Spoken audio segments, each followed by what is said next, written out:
Hey, you want a bite?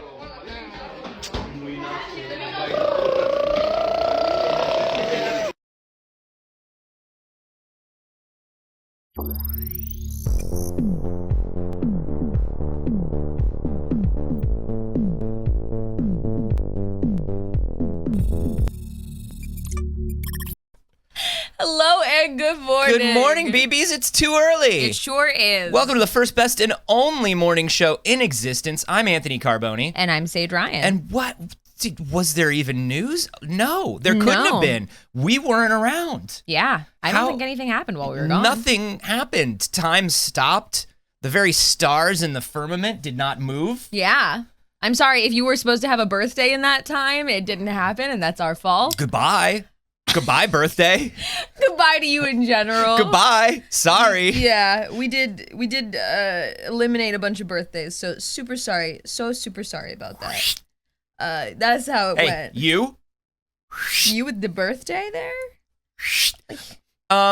It is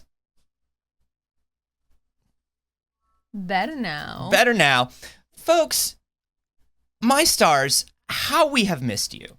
Yeah. And how we have missed each other, too. We haven't seen each other in weeks. It was very difficult. I know. Anthony picked me up this morning. I'm just talking into your mic because it's basically the same thing at this point. Yeah.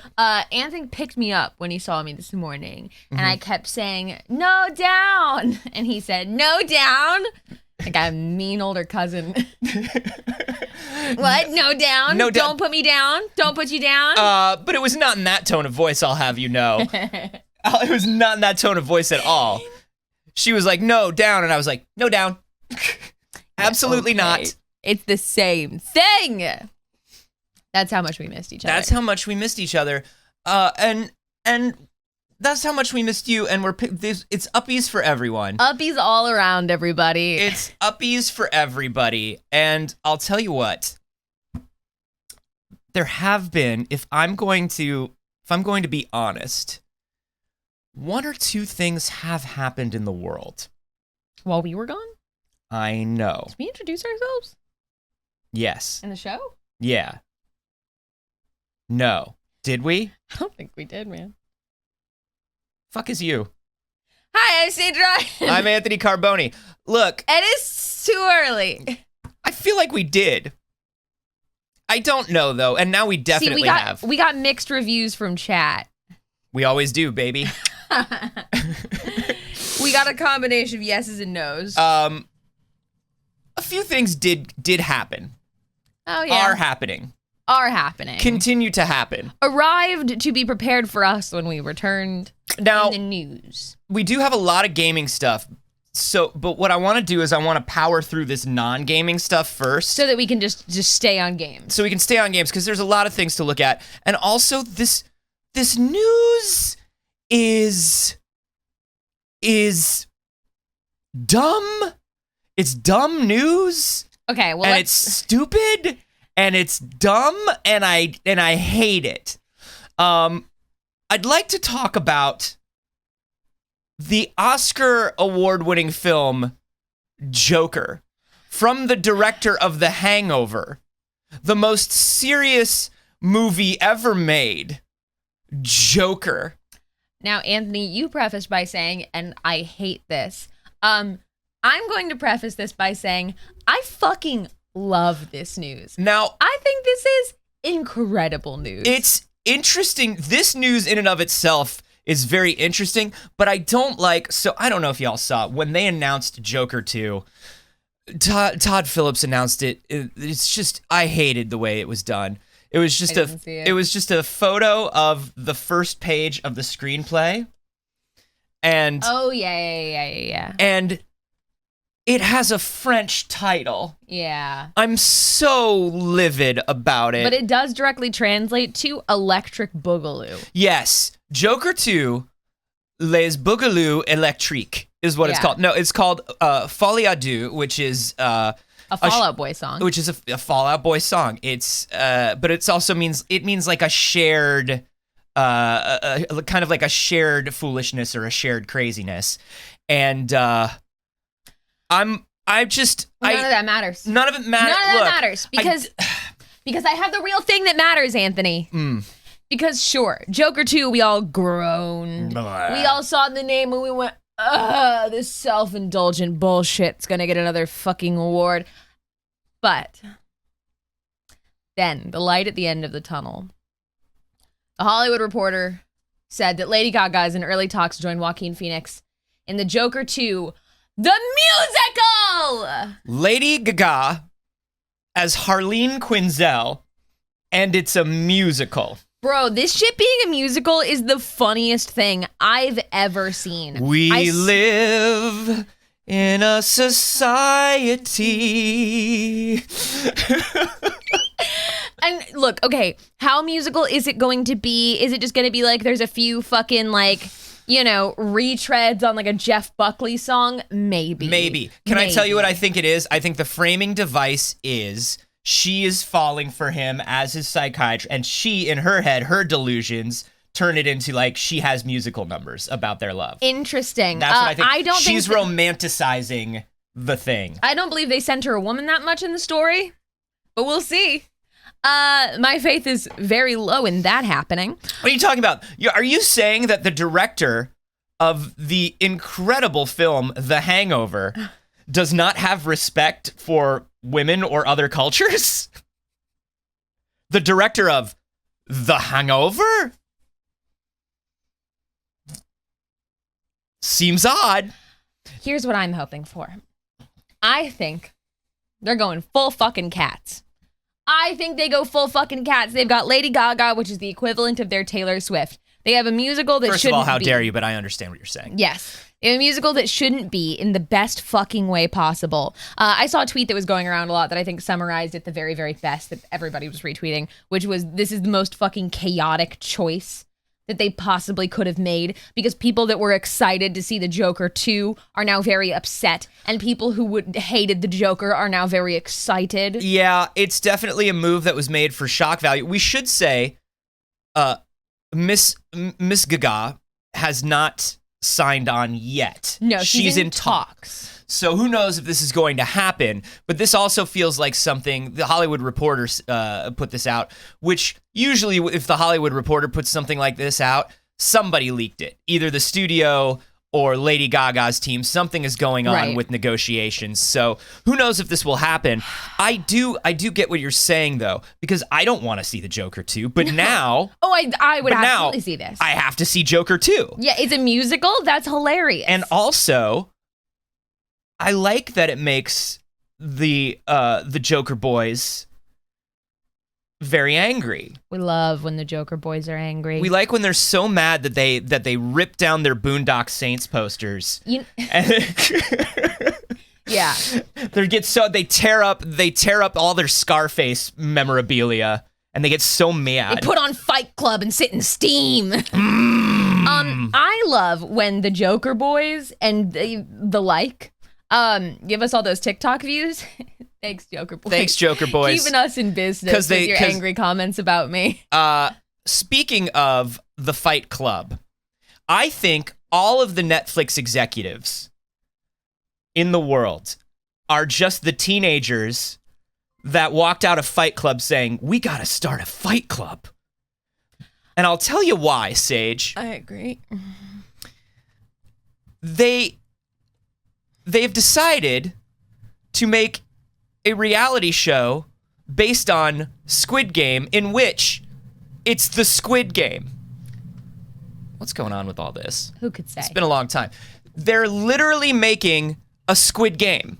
Now, you might remember, 6 months ago now, probably just about. God. We talked about Mr. Beast doing this exact concept, saying we're gonna make. I'm gonna move. This doesn't scoot. We're on carpet. You almost killed me, Anthony. Just do a little in.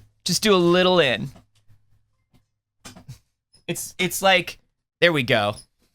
Oh, there we go. The mic's all the way over there. Move it on over. I kind of can't. It's broken. No, it's gonna be great. Okay. So you might remember something like 6 months ago, we talked about Mr. Beast doing this exact thing. Mm-hmm. And we're like, how fucking ridiculous. How could you possibly miss the point of Squid Game so much? People that are starving, people that are desperate to provide for their families being taken advantage of and killed. It is an important fundamental understanding of the show that you're missing out on. It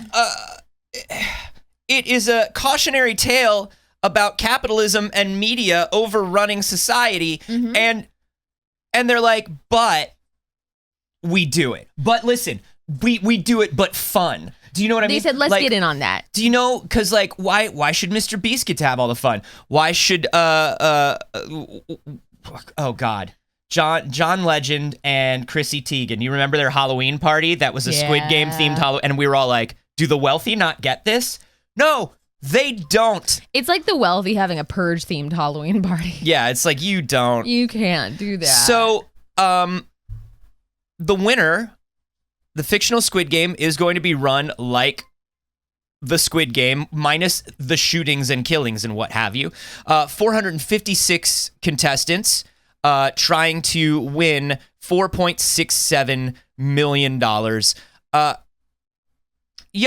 Netflix just continues to make the most bonkers, unintelligible decisions. They slash everything. They do. They've cut employees. They've cut budgets for shows across the board. They've canceled wonderful shows. What? And they're just like, I know what it is. It's Squid Game season 2 is at least a year out, and they have to keep Squid Game on people's minds. I think they planned this the whole time. I think this is let's see, if the prize is $5 million, I'm going to guess that the budget is probably only another like 10, 15 million. Yeah. This is a $20 million publicity stunt for Squid Game. That's all that it is. Now, a couple of things. One, Mr. Beast's video got 250 million views. So, of course, they were like, we got to fucking do this. Who knows if they had it in the works beforehand? I couldn't say. But I'm with Peak One in the live studio audience who said these days, I think the rich do get it and are doing it anyways. Yep. Hear me out, Anthony. We're assuming they're not going to be shooting people. They're not going to be shooting people, right? But right? Doesn't it feel a little bit like walking into that trap? Doesn't it feel like literally walking into that trap, considering also all these people signed up and they're like, I just have to play a game? And it feels like you're going to get there and there's just going to be a bunch of rich people that are like, you fucking fools. It's so bad. It's so bad. I hate this. I still have not renewed my Netflix since I canceled earlier this year, and I'm not really seeing many reasons to. I will say I watch on someone else's. In other news, in honestly the biggest media news. So yes, this is relevant actually, I think, to the Joker too. It's relevant to everything, baby. It's relevant to everything and everyone. Why? Because it's Morbin time once again. As you probably know, while we were offline, Mobius was brought back into theaters for another weekend. It brought in a whopping $85,000 across total. Across like hundreds of screens. Correct. What happened here is Sony Pictures, that very often doesn't understand why anything they do works or doesn't work. They just saw that Mobius was constantly trending. Yeah. And they were like, surely we have to bring Mobius back. And we were all like, oh no, did you think that we were... I hate to drop the bit as one of the biggest proponents of the bit. I love the bit. But actually, I'm so sorry. But it's a bit. It's Morbin time. I don't know where you got lost on that. And it averaged less than $100 per theater that weekend. Ooh. Which is so funny. That's so funny. But look, that's not... Maybe you missed it too. Mobius's fault. I missed it. I didn't see it. Maybe you missed it too. And it was only there for one weekend. Maybe bring it back a third time. Hey, oh God. Okay, Sony. I had to wash my hair that day. So I missed Mobius. Could you bring it back one more time? This is a change.org petition that's literally called, "We were all busy that weekend. Please bring Mobius to the theater a third time." It has 26,699 signatures. I love this.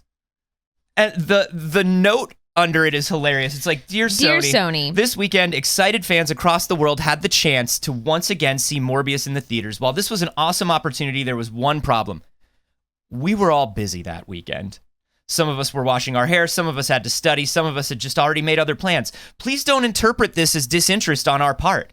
If you were to once again release Morbius in theaters, just let us know. We will be there for sure. Signed, fans of the movies. We just promise. bring it. No, bring it back one more time. We promise we're gonna come on. No, we missed it. I had to renew my car insurance. I wanted to be there, and they're gonna bring it back a third time. Totally gonna bring it back a third time. We're just gonna make it trend on Twitter. 26,000 people asked. Look, I was going to, but then I forgot my water bottle at home, and I had to drive all the way back home. I tripped and twisted my ankle, and I told everyone, go on and morb without me. I will return. I'll catch up to you. Morb for me, for I cannot morb. But if I could morb. The morbs who morb? Morb. I'm so sorry. I was going to attend, and then my socks got a little wet on the way out the door. And you know when you have squishy socks, it's just a sensory thing. I couldn't possibly properly morb. I froze like when you put those little booties onto a dog because the sidewalk is hot. I was like a cat when it sees a cucumber. Somebody just left a row of cucumbers in front of the door jamb. And I couldn't leave. And I was just like, much like Morbius, who cannot enter a home without being invited, I guess. I think. I don't know. I literally got kicked out of the theater when he turned into a Morbius. The only way for us to know, Sony, is to put it in theaters. I promise, if you put it back in theaters for a third time, I will respect Morbius this time and I won't get kicked out and I'll behave. Just one more time. Just put back one more time. One more time. And then when you go and you see it in the theaters for the third time, you can buy a special package that comes with a t-shirt that says Morbius, the theatrical experience. Do it again, one morb time. This is free. You can have that for free. I would just like a free t-shirt. One more time. Yeah. And then you can set that to the Matt Smith dance sequence from Morbius. Yeah. Folks. The comments on this petition. I was watering my dog, bro. Please bring it back. The other one just morbid. Oh, Morbius. Okay. In a couple other quick things that we want to cover before we get into all the big games. I'm so sorry. These comments are so funny. Genuinely thought it was next weekend. Genuine sorry. I didn't get to see Morbius in theaters. I really want to see when it says it's Morbin time and Morb's all over everyone on the screen. Bro, my unicycle's getting fixed at the dealership. Please release it again. We got a Morb. We got a Morb. Yes, anyway, moving on to some of the other news that's going on. Just real quick, this is a big one. Funko, the creator of the Pops. Perhaps you've heard of them. Have you seen Funko Pops? Probably very indie. You have to be careful because if you see one Funko Pop out of the corner of your eye and then you turn around, when you turn back, there will be 20 Funko Pops. Yeah. You have to be very careful. Constantly keep the Funko Pops in your sight, for they replicate. I've seen Funko Pops take over entire retail chains. I've seen them take over entire convention centers. Yeah. People's homes. Hot Topic was once for goths. Hot Topic. There are kids in Hot Topic in skinny puppy t-shirts that are trying to claw their way out. They're youths in My Chemical Romance. My Chemical Morbmance is what I almost said. I mean, that is kind of the vibe. It's sort of the vibe. And they're just trying to crawl out in their fishnet undershirts and their leathered pants, and they're just like, help, we're still here. Their pins keep getting caught. We're still goth. But nobody can hear them underneath the Funko Pops. But we've talked about this before. Funko knows that the Pops, contrary to popular belief, will stop. You're telling me the Pop stops? The Pop stops here. I thought the Pop don't stop. We all thought that the Pop don't stop and the Pop won't stop, but Funko knows Pop gonna stop.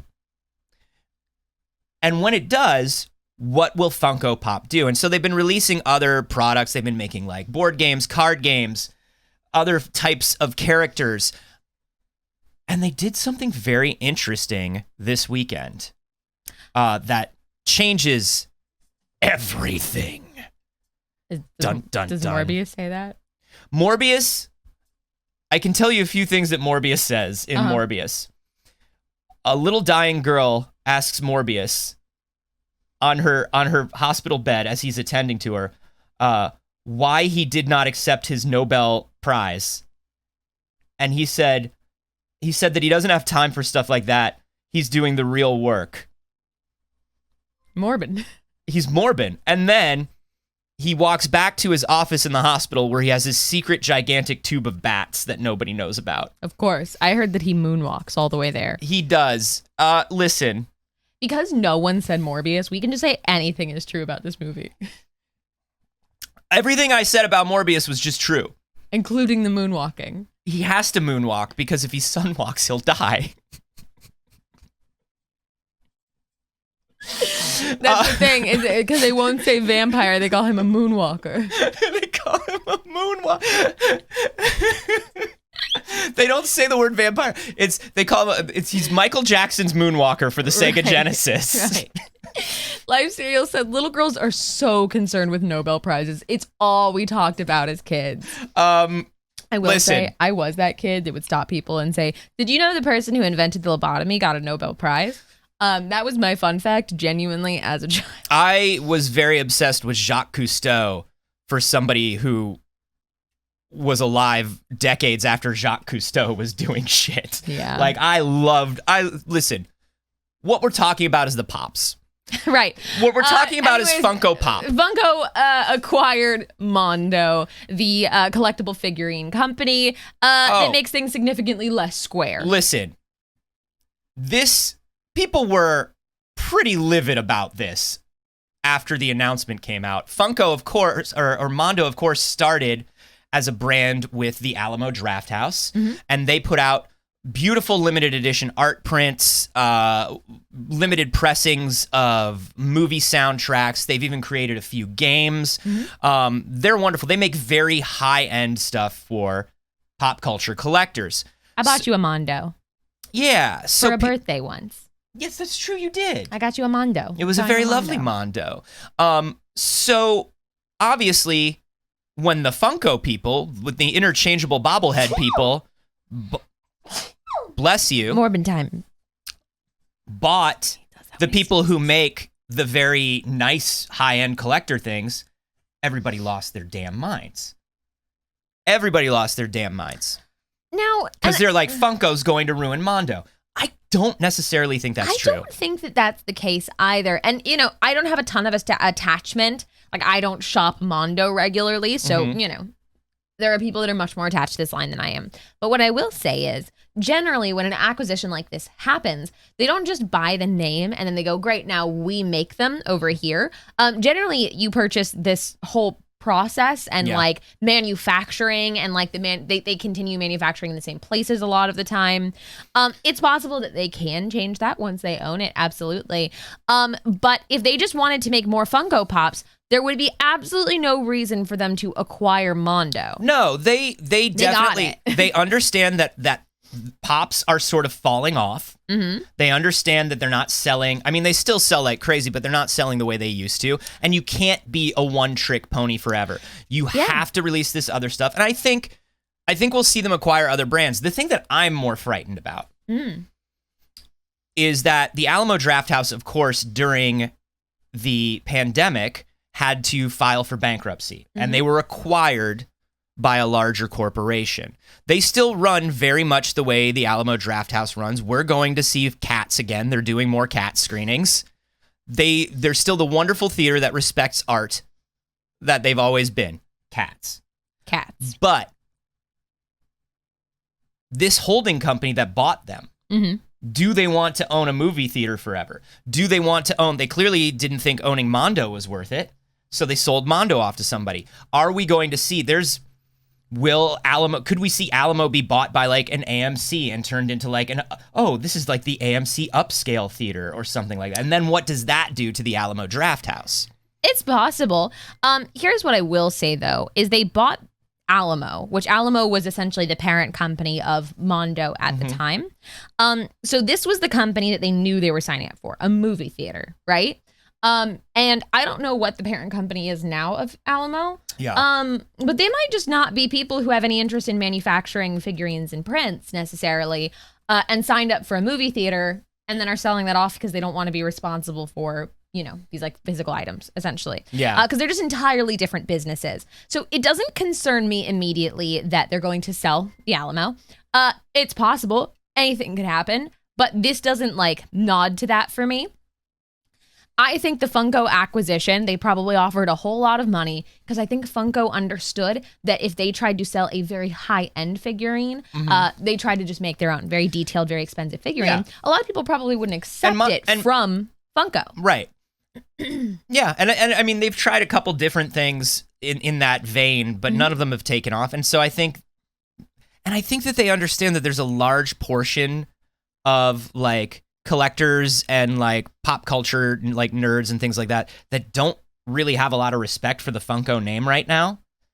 And so they're like, well, you won't buy things from Funko.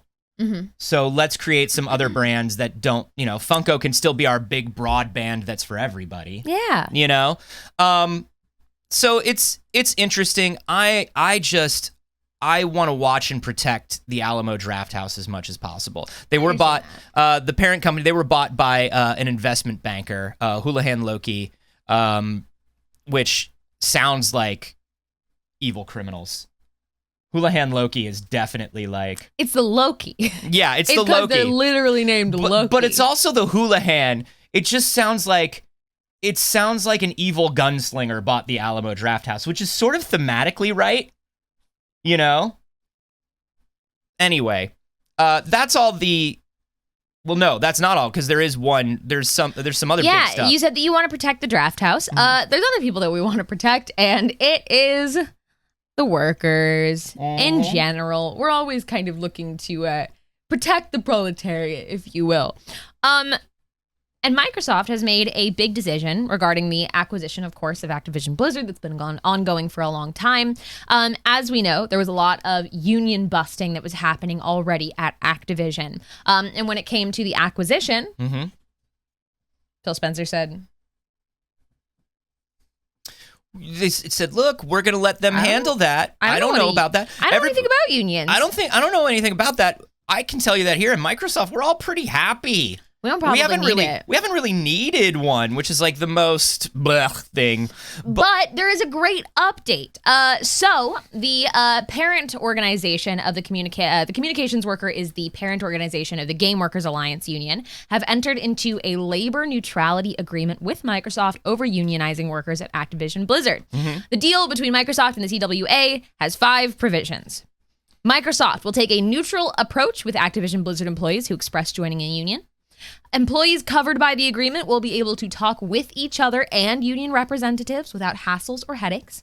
Employees will have access to a streamlined process for deciding whether or not they want to join a union. Employees can choose to keep their decision about whether or not they want to join the union confidential. And if there is a disagreement between the CWA and Microsoft, they will negotiate promptly to resolve it and move to expedited arbitration if they cannot. Now, this is huge, and this comes on the heels of the National Labor Relations Board recognizing Raven Software as the first video games union.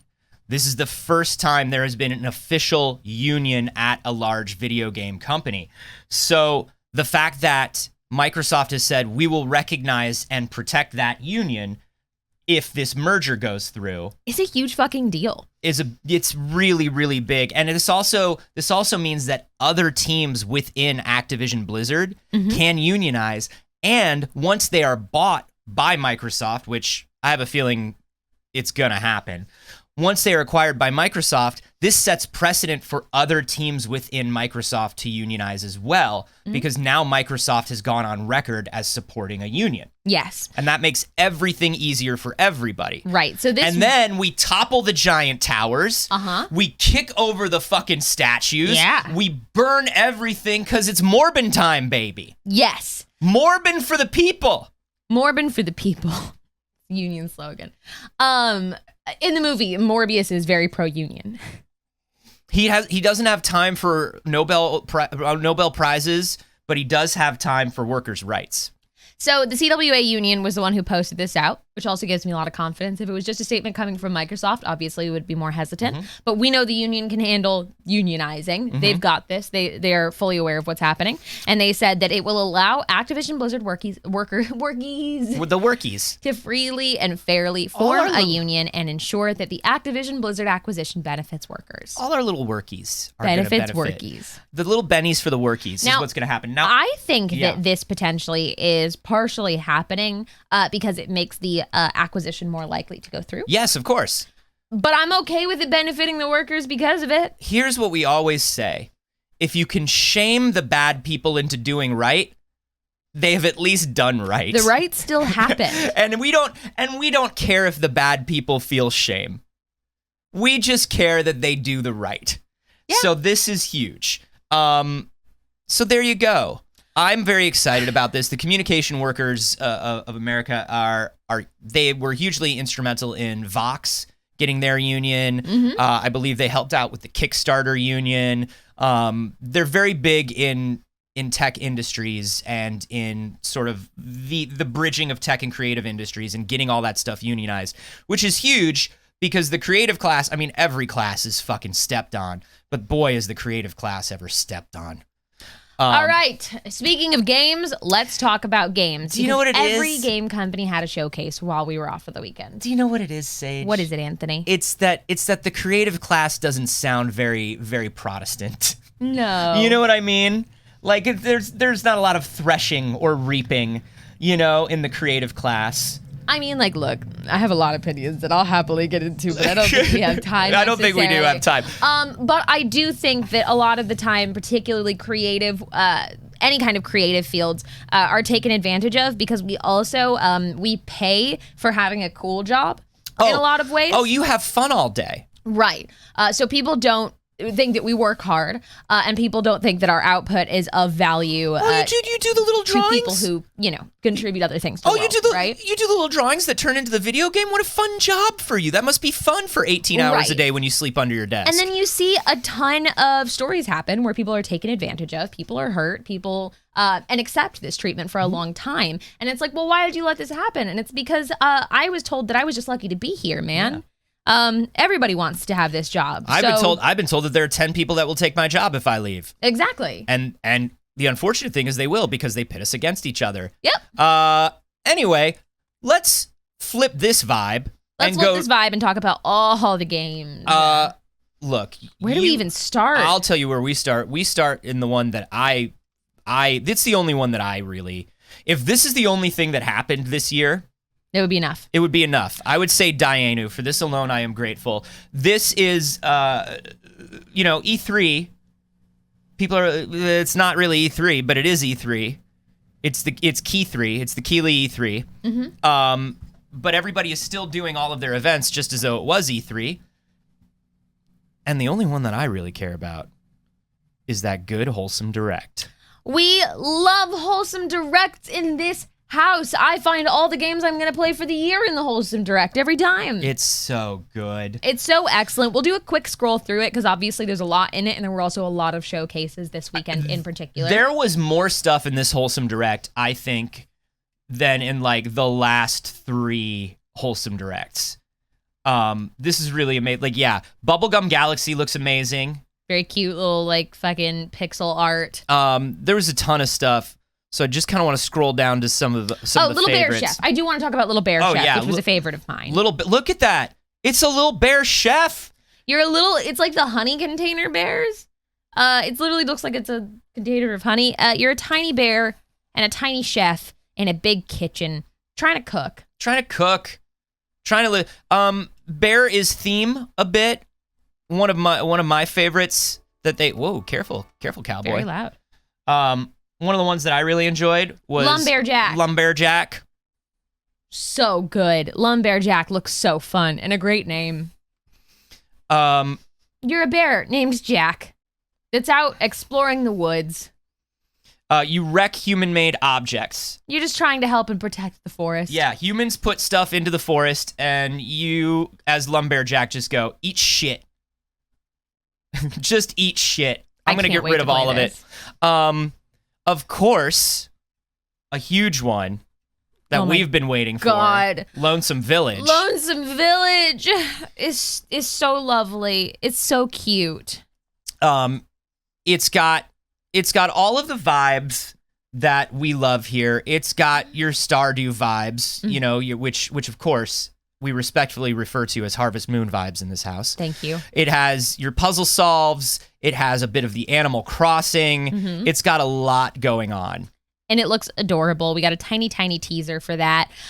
This one was wild. A Walk with Yaya is about going on a walk with your grandmother and helping her get back her confidence after she had a scary fall.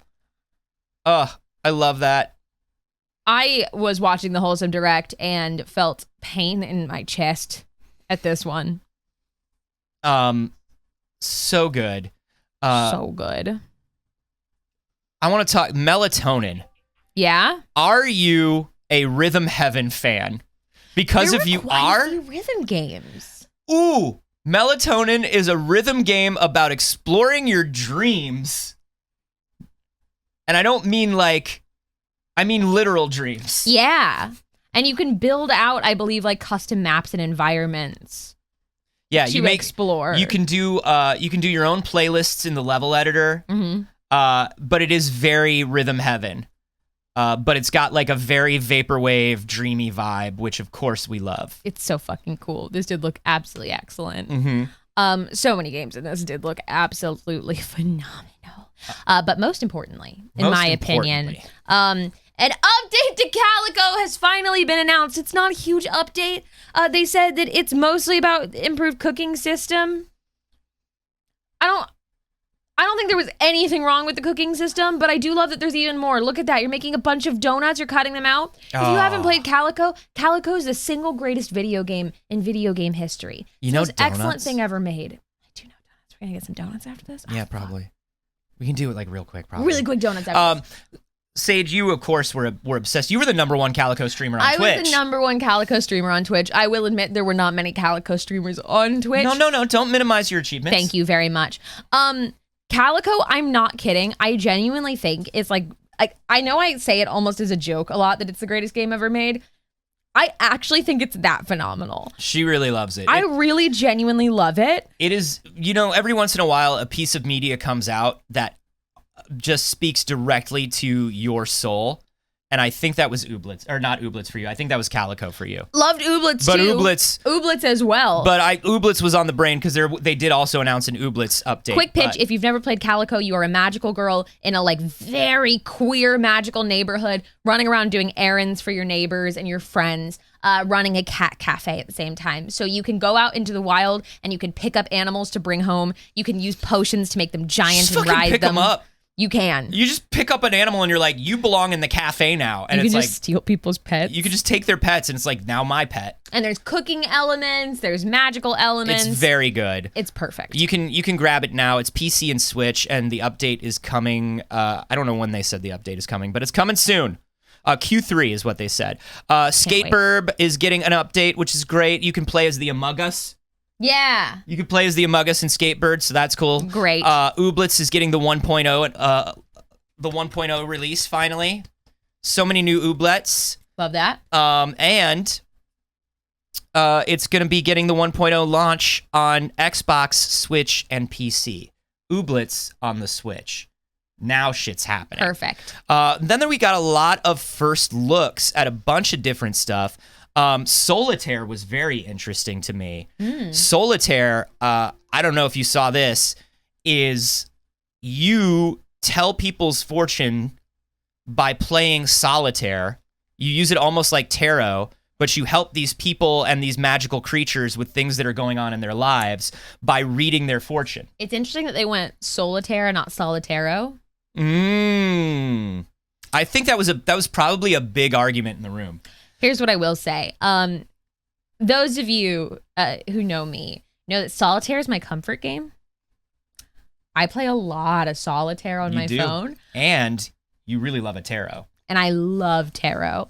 So there this you go. This game might have been made just for me. I think that it looks really, really cool. But I don't know. I got really back into solitaire like a couple months ago when I was traveling. Yeah. And it's just the perfect mindless little stim. I mean, there's a reason it's been around forever. You know what I mean? It is the thing. We got Paper Trail. Oh, Paper Trail. Paper Trail. This was a gimmick that was going on in games for a little while. There were things about pulling the world together, pushing it apart, folding. Like there was stuff like that that was going on for a few years, and then it sort of disappeared. This is one of the best implementations of it I think I've ever seen, just based on this trailer. I really love it. It's because the world is double-sided, the paper of the world, and I just love a game like this. Folding it around. Yeah, that's really lovely. And the art is beautiful. It's got this beautiful like watercolor art style, and it's done well. Like it's an art style that's done well, exceptionally well, and it doesn't look like a lot of the things that you see in the Wholesome Direct. There's a lot of because of the independent studios, a lot of like repetitive looks to these games of things that they have access to essentially. But that looks extremely unique. That's coming Q1 of next year. We got Passepartout. Did you play the original Passepartout? I haven't. Passepartout 2 is coming. You've got to like draw and take pictures and be an artist in a little town to solve problems. Which does look excellent. The updated art looks amazing. I love this like wobbly 3D look. But you're just solving people's problems with your art.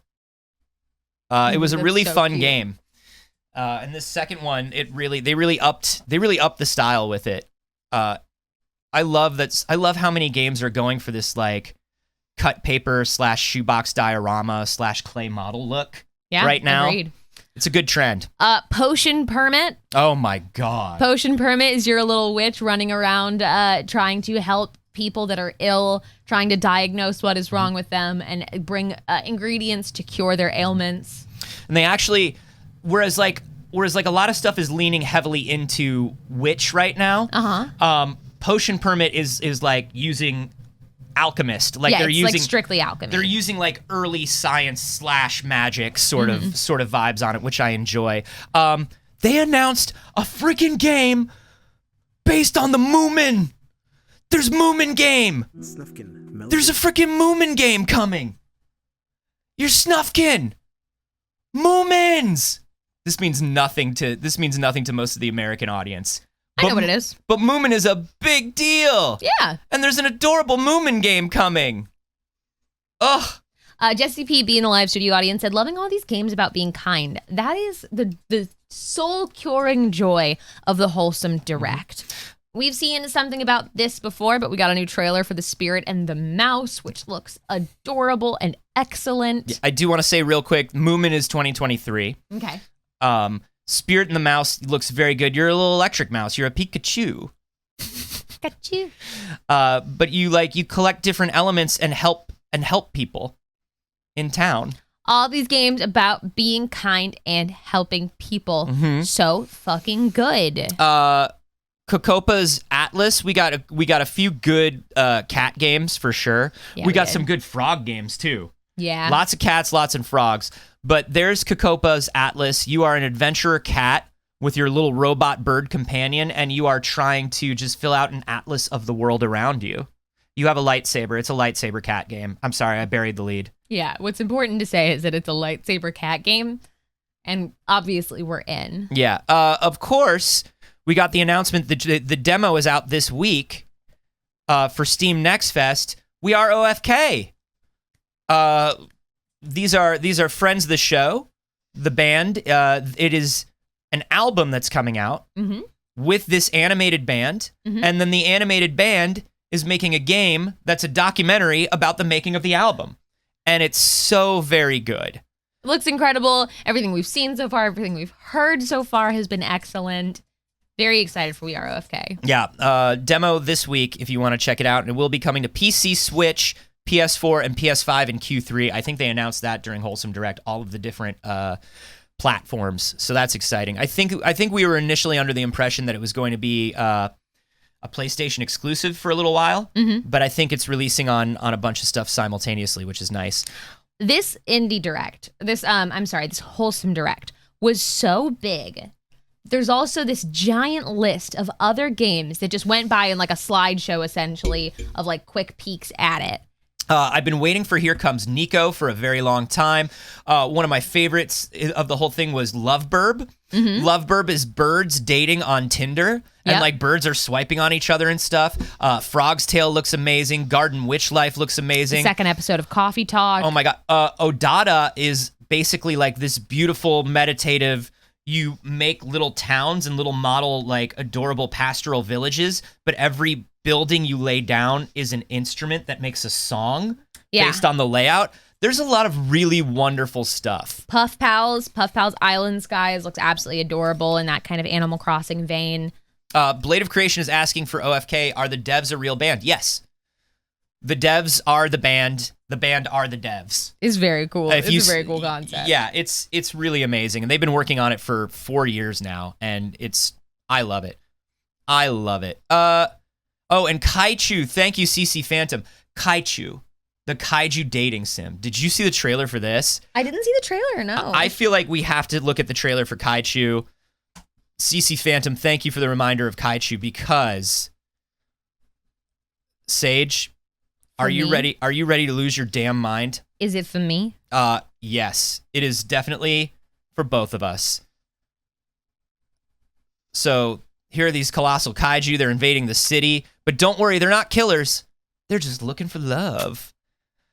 You got to smash stuff up and smooch. It's Rampage the dating sim. Come on, this is incredible. Does Gigachu kiss on the first date? Like, these are the sort of things that you have to decide. I want to know.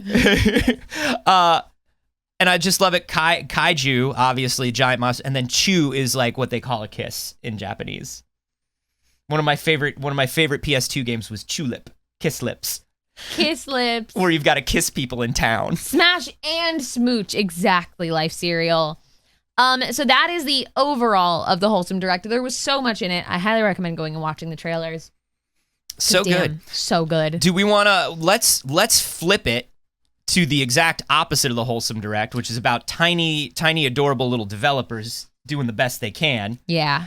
And move into the gigantic developers doing the best they can. I saw a great tweet this week, and I don't remember it exactly, but it was something to the effect of like, indie game developers, like, what if you're a little frog that's on a mission to deliver a letter to their long-lost friend as a favor? And then it's like, AAA developers, what if it had a gun? Yeah. And I think that summarizes the difference between these two showcases. But there was a lot of big stuff in it. Yeah. So the Xbox showcase, this was one historically, it's not one of the ones that I'm most excited for. Yeah. You know, if I lean, if I lean towards a platform, it's usually like a PlayStation or Nintendo or sort of like my home platforms.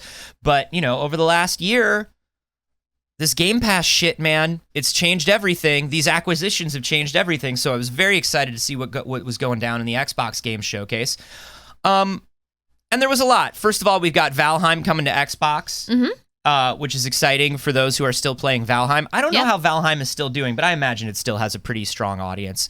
And the Xbox audience, I think, is going to bring, like, huge numbers to Valheim. I think there'll be a revival for that.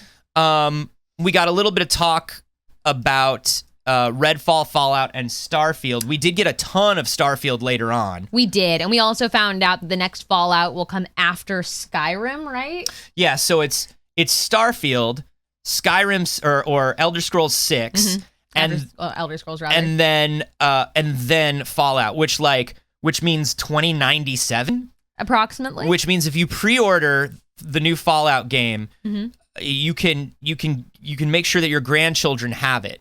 It's like buying a forever stamp before the prices go up. It's like a life insurance. Yeah, it's not guaranteed to go up in value, but it do. So if you pre-order it now at $70, Yeah. At age 70. Yeah, your grandchildren, when the average price of a video game is $3,088, you've pre-ordered it for them. Exactly. But of course, all of this stuff will also be on Game Pass, which is the big deal. Naraka Blade Point, which is not something I've been following. Same. They had some stuff on that. Ara History Untold, which looks very interesting. It's, if you're a Civ person, this looks very interesting to me. I am not a Civilization person. I've played a good amount of Civilization. I had a Civ 6 phase for sure. But I just don't hit like Age of Empires. Like Age of Empires 2 specifically. Yes. That's the only one that Saige wants to play. Correct. But yeah, it's a civilization building game if you're into it. The thing that fascinates me about civilization building games is just like, as hardware gets cooler and cooler, like they just look better and better. And it's just like wild to watch these like fully formed little cities. It is. We got the update that Grounded is finally having a full release. Grounded has been in a beta for a long time. This is one of these things about early access where like, I feel like if I was going to check out Grounded by now, I probably would have. I honestly didn't even realize it wasn't the full game. Like, I'm just like, Grounded's been out. Yeah, I didn't even know it was early access. We got some, okay. Let's talk about this. Yeah, let's talk about High on Life. High on Life. I'm going to play it from here so we get a little audio. Okay. Is the new game from Squanch Games, which... Rick and Morty. It's Justin Roiland. A snippet of Squanch Games, and we're here to talk about High on Life, our new action-adventure, comedy, Metroidvania, first-person shooter. Yeah. That is nothing at all, a little bit like Microsoft Excel. All right, you're a bounty hunter now. You gotta help me rescue my friends. They're Gatling just like me. Justin Roiland is always Morty. When he played like accounting, he was Morty, and he played all the characters. If you ever played accounting in VR, game High on Life, pretty insane. It's freaking wild. The guns talk to you. Yes. They all have different personalities. Yes. They all shoot different. There's one where like this gun that's just like a weird creature that grows like little tiny other creatures, and he's like, and you fire the other creatures, and the gun's like, oh, those are my children. Don't worry. You can just fire them off. I'll just make some new ones. It's real easy. And you're just like, this is freaking nuts. It is. I really love the idea for this.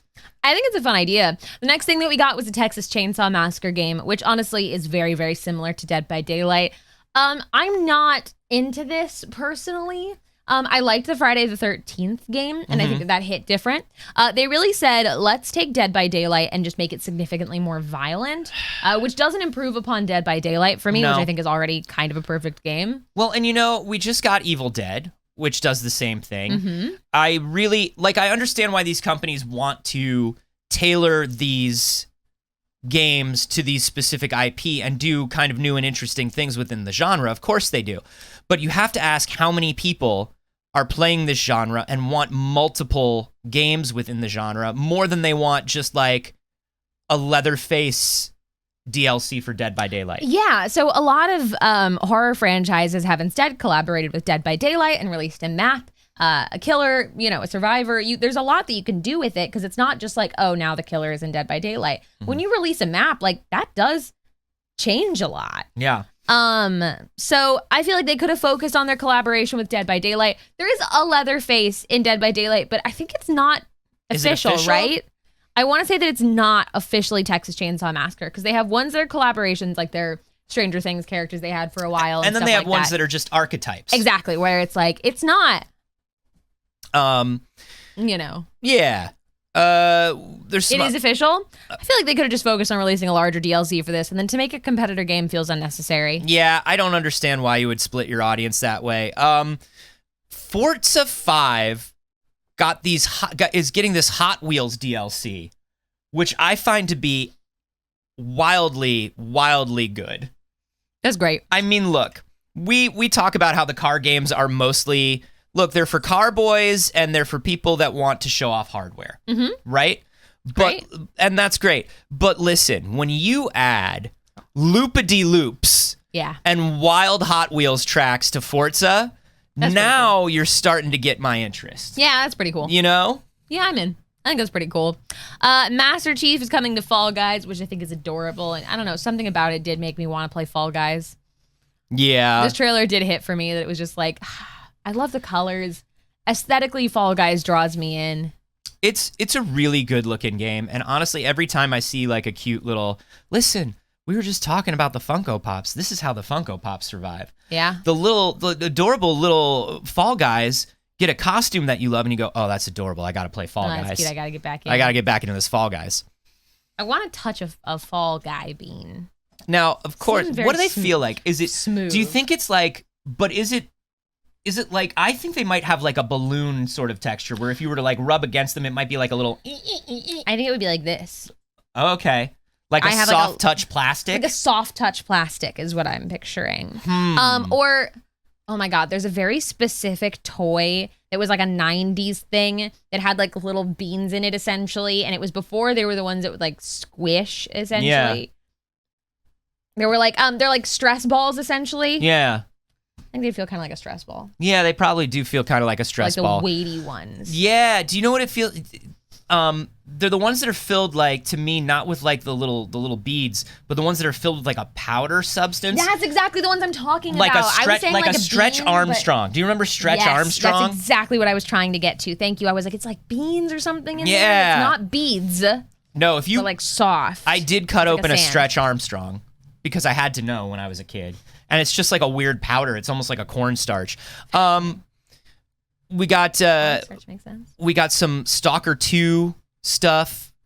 For those who are waiting for Stalker 2, it looks really good. We got the full opening cinematic and a Yeah. developer diary. There was a lot of stuff, but this was just like one part. The game showcase, the Xbox Game Showcase, was just one part of what Xbox did Right. with their day.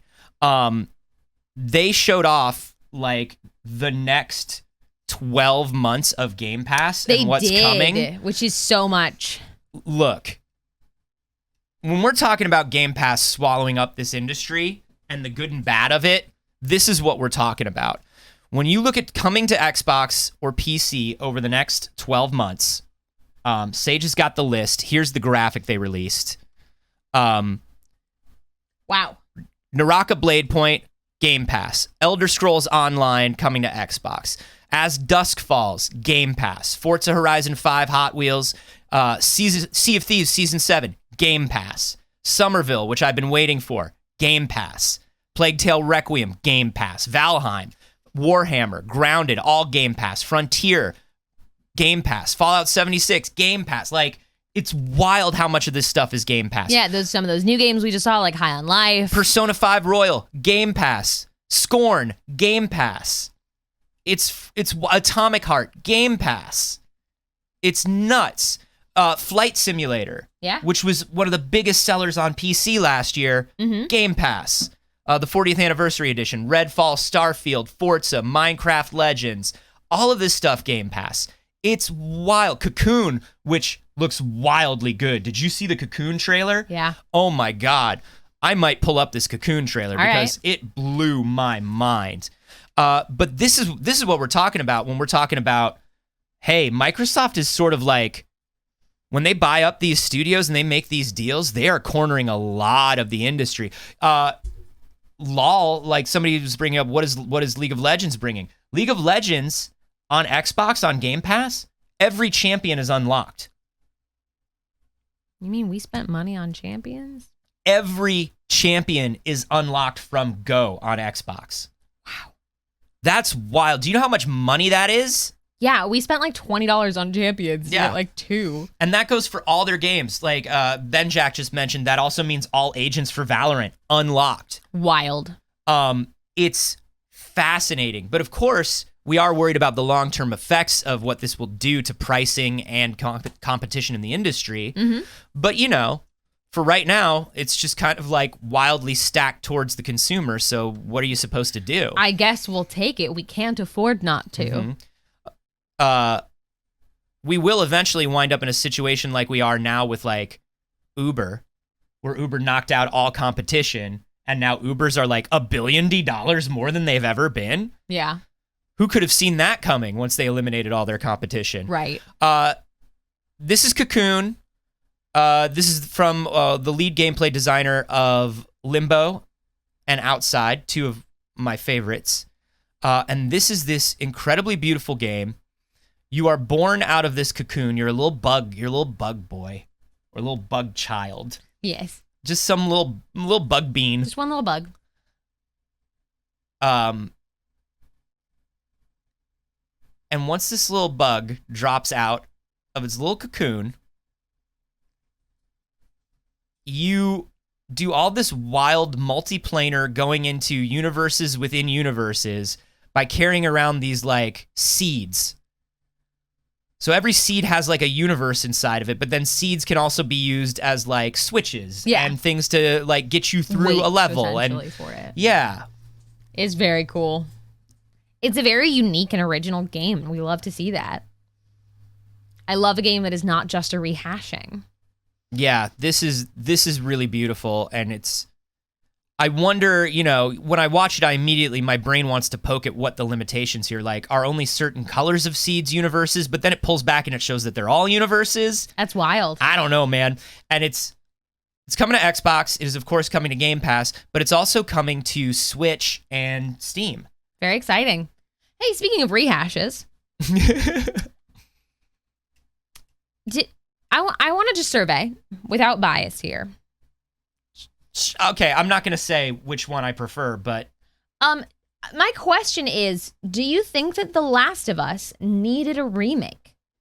Now, I played The Last of Us, the first game, for the first time in 2020, leading up to The Last of Us 2.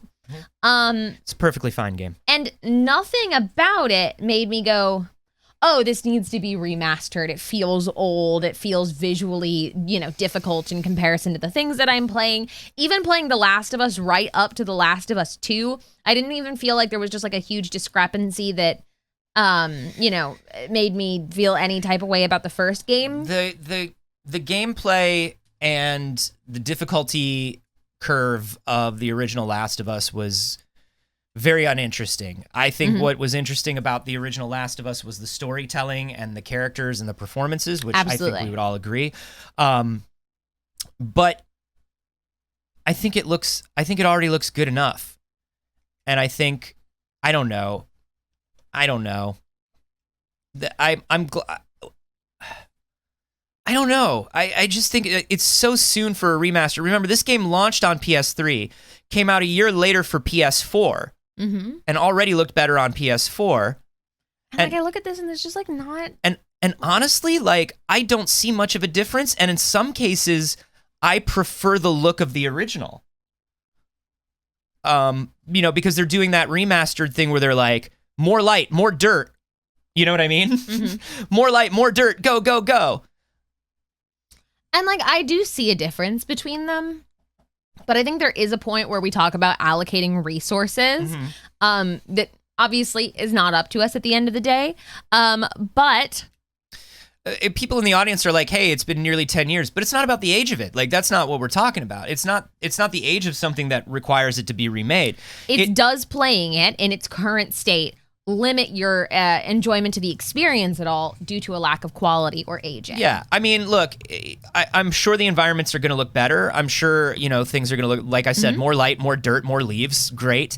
But it's already compatible with my PS5. Right.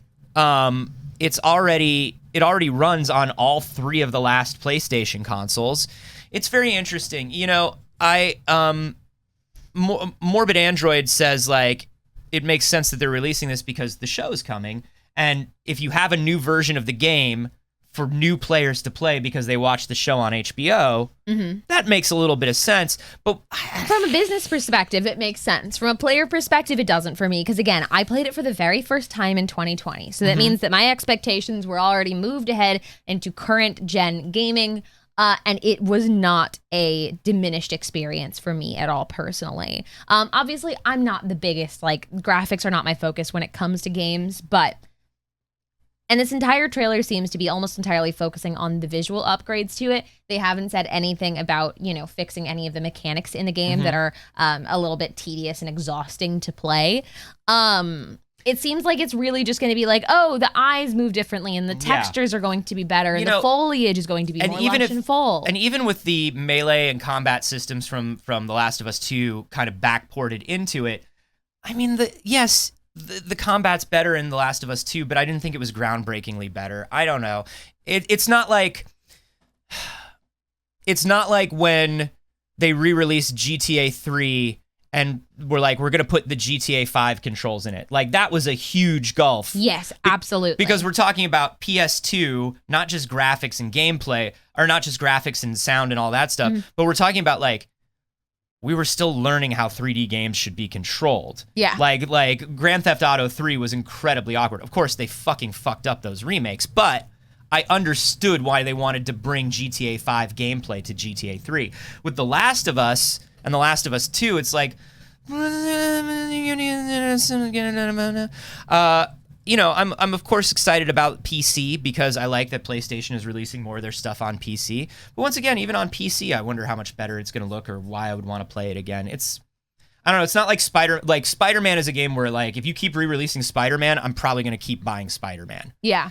And that's going to be the case for a lot of big Last of Us fans. The Last of Us lands in an interesting spot for me where I have so much admiration for The Last of Us, but it's not a game that I love to sit down and play. Because I agree. I think the mechanics they don't quite connect for me. And also, I find the game exhausting, and I understand it's supposed to be. It's a heart-wrenching story, and that means it's a very good story and very effective. But for me, gaming is an escapism that this does not satisfy. Well, the thing that tires me out about The Last of Us, and this is just my personal thing about it, is The Last of Us is one of those games that forces you to shoot people and then looks at you and goes, I can't believe you shot that guy. Exactly. And it's one of those games that does that for 30 hours. And it's just I can't believe you killed that person. And it's where was the diplomacy button, asshole? Where was the button to do anything else? It's just yeah, I do not like being put in those positions. That isn't fun for me. Yeah. So, but the storytelling, everything about it, Naughty Dog is, of course, constantly pushing technology forward for motion capture and all of that stuff. Yes. Incredible, yes. important. I'm excited to watch it. Do I want to push another box to another place to get to a ladder because it's basically been the same gameplay since Uncharted 2 and all of their games? Not really. Right. Not really. I'm very excited to watch it as a show. I think that will be a little easier to take in for me. There was also a Capcom showcase. There isn't a ton to showcase. Justice for Mega Man! Mega Man was trending for 3 days after the Capcom showcase because they literally said nothing about Mega Man. Absolutely nothing about Mega Man, but they did tell you that there's going to be a playable Lady Dimitrescu in, what is the name of that game mode? The shooty bang bang multiplayer mode? Mercenaries mode. Mercenaries, yeah. So you will soon be able to play as Lady Dimitrescu in Resident Evil Village's Mercenaries mode, which was the big headline from the Capcom showcase. I think also a lot of people saw it trending and took it out of context a little bit, that it was in Resident Evil Village, you're going to be able to play as Lady Dimitrescu. Obviously, that is not the case. But still very exciting. I'm still very down to be a 9'6" mommy. You know of what course. I mean? I like that they showed off some Exoprimal. I think Exoprimal is kind of an interesting idea. Of course, we got some new looks at the Monster Hunter Rise gameplay that's coming. The Sunbreak expansion. Very excited about that. We got more looks at Street Fighter 6 this week. Yeah. It was mostly Resident Evil DLC. Yeah, that's mostly what they had going on. I'm going to be very, very trailer real. For 4 remake. I'm going to look right at you and I'm going to be very, very real. The new Mega Man isn't coming. No. It's not coming. Mega Man, not coming. Dragon's Dogma 2, not coming. No. These games that you want Capcom to make, not coming. Aren't coming. I'm sorry. Mega Man just doesn't make them money. Dragon's Dogma, maybe if you buy that 10th anniversary edition, a 10th anniversary event, they're doing a 10th anniversary event. Maybe they release a 10th anniversary edition. Maybe we buy it, and if everybody buys it, they go, let's try it. But that usually doesn't happen. Yeah. Capcom is very, very, very conservative with what they make these days. And our boy, the good robot boy is not in the cards. And Probably not. And the weird ride a pig game is not in the cards either. No. But there were so many showcases this week. They knew that we were coming back, and they lined them all up for us, which was very, very kind of them. The thing that we didn't get, which we typically get in June, is a Nintendo Direct. Yeah. You know, we talked about how the sort of the slow, painful death of E3. Mm-hmm. There were really a couple things that sort of led to that. And one of the things was just like, as Nintendo created the Nintendo Direct, everybody else sort of looked at it and was like, "Oh, we could do that. Why don't we just do that? And why don't we do it thing. whenever we want? We don't have to rent convention center space." And so Nintendo, being the ones who sort of like broke this ground, we were all like, of course Nintendo's still going to do their Direct, even though there's no E3. Right. Where's the Direct, Nintendo? So here's something interesting. Alana Pierce on stream was talking about Friend it. of the show, Alana Pierce. And said, I believe there's a Nintendo Direct coming on the 29th. I don't know if that's been announced, but you heard it here first. So Alana may or may not have just leaked the date for the Nintendo Direct, depending on how legit this is. Now, she did go on to say she didn't hear this from Nintendo. Mm-hmm. It has not been announced. She just heard some people within the industry talking about how there's going to be a Nintendo Direct on the 29th. So this is not Alana breaking any sort of NDAs with Nintendo. No, it's not a scandal leak. It's not just a scandal maybe leak. a little leak. She's a Sony employee now. She wouldn't do that shit. There's no scandal. But it makes sense. The timing makes sense. let's put a pin in that and see if it happens on the 29th. I hope that it does. Do you have any predictions for it? Well, first of all, I want to say it coming on the 29th makes sense because there's no reason now that E3 is not a physical thing for Nintendo to compete with all these other announcements. Yeah. They simply do not have to. And by doing this at the end of the month, they don't have to worry about people comparing what they've got coming to what Xbox has coming on Game Pass to what all these other companies are doing. So Yeah. it makes a lot of sense for me. Now, what's coming? Fucking Breath of the Wild? Yeah, can we have a little more Breath of the Wild? Is Breath of the Wild? Oh, Anuma, I love you, buddy, baby, booby. You're my favorite boy, but listen. It's time to just put out Breath of the Wild. If it ain't ready yet, baby, when's it going to be ready? Obviously, they're probably going to talk a lot about the new Fire Emblem Warriors, Three Hopes. Sure. I think that's highly likely. Splatoon. God, we'll just give us more Splatoon. We've been in a real Splatoon drought. But this is the thing is like, I'd certainly love to see more, but all I need to know is when Splatoon's coming and when I can buy Splatoon. Yeah, I guess when I say give us more Splatoon, what I actually mean to say is give us Splatoon. Yeah. Give us Splatoon 3, please and thank you. I think they like, we've already heard a lot and enough about what's coming from their end. Now we just need the things to come. Yeah, we just want the things. Give us Breath of the Wild 2. Give us Splatoon 3. We've got Scarlet and Violet, of course, Pokemon. I'm so excited. But we know those are coming in November, and I almost don't want to see any more. You know what I mean? Like with Nintendo stuff, with big Nintendo releases, it's kind of like, I don't need to see more. Yeah, I just need it to happen. They don't overshare on it usually. Yeah. Unlike, a lot of developers that you recognize where it's like, let me show you how we made every individual music sting for this game to delay you asking us when it's coming out. Look, with things like these sort of like massive like a Starfield or things like that. There was a lot of, or like the Halo stuff. A lot of the Microsoft showcase was these detailed things about developers talking about, hey, here's what we're working on, here's what's going on. But that's because a lot of these games are like 2 years out and they're massive games. Right. With the Nintendo stuff, it's like, baby, I know those kids are also squids. And we can't wait to meet them. Give me their sneakers for the kids. They're squids now. Thank you very much. But hey, that's all the news we have time for. Yeah. Goodness, we're back. we are back, which means we will be here once again on Friday. And then every Monday, Wednesday, and Friday to deliver the news with you. If you haven't followed the channel, please do. Failed Save is coming back very soon, and we cannot tell you the date yet. But also, stick around for stuff like that. You've got a little time to catch up still if you haven't. The finale of Bane's Break was postponed to next week because Adobe Premiere denied my ability to give you an episode. I'm sorry.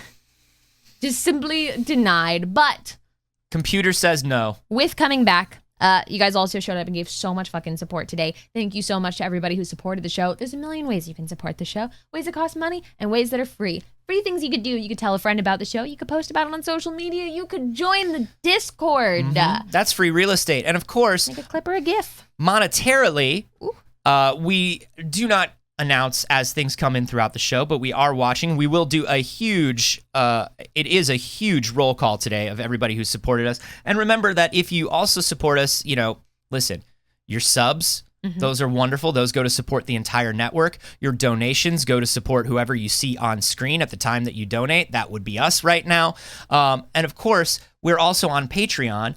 That goes to the network, and you get bonus extra fun stuff.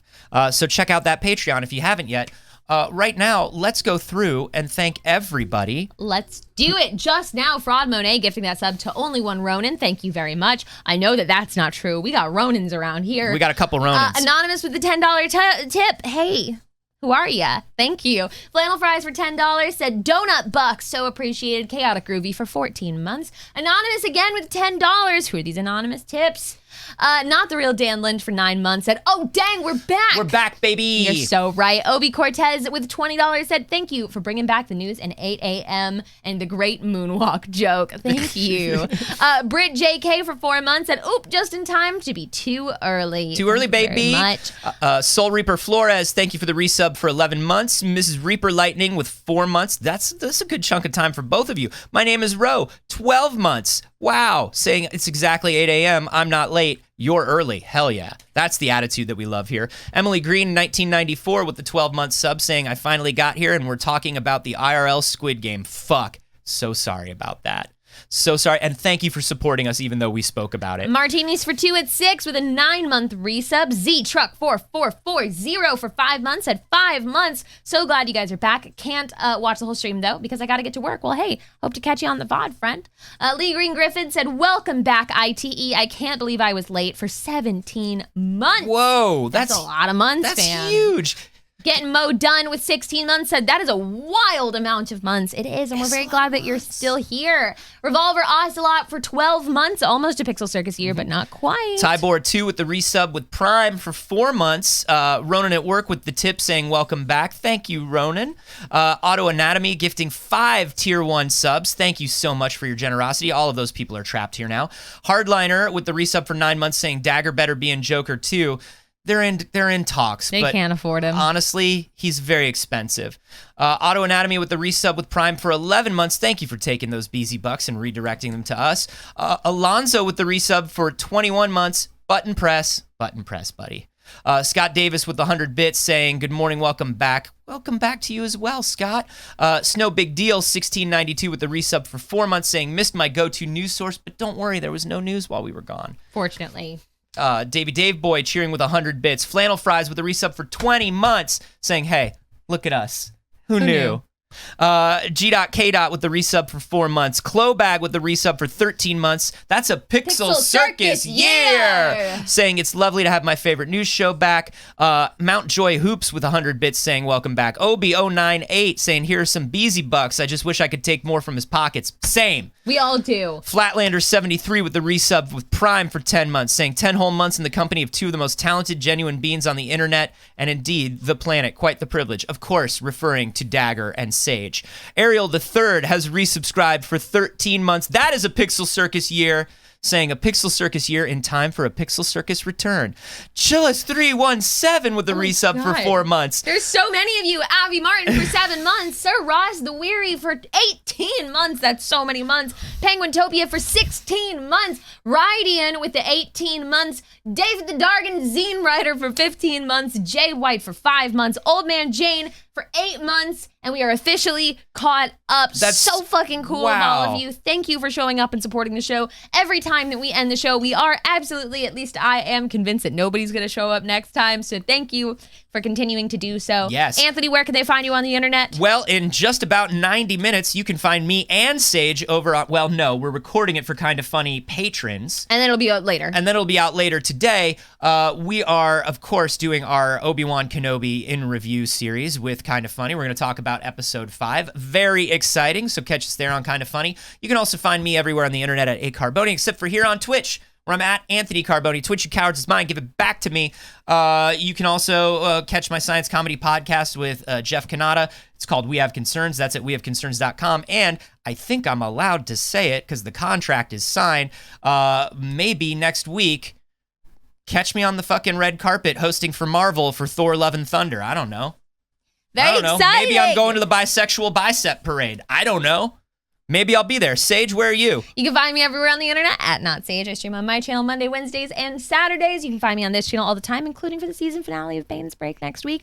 And very soon for Failed Save, which I'm very excited about. On Thursdays, I'm on the D&D channel. And next weekend, if you're going to VidCon, you can find me there. Ooh, the video convention. We got a meet and greet. So we love you so much. Take care of yourselves, babies, and we will see you on Friday. Don't post about me doing that because I don't know if I was allowed to share it, but I think I was. Yeah, just keep it. I love you. Keep it. That's just between us. Be cool. Be cool. Be cool, babies.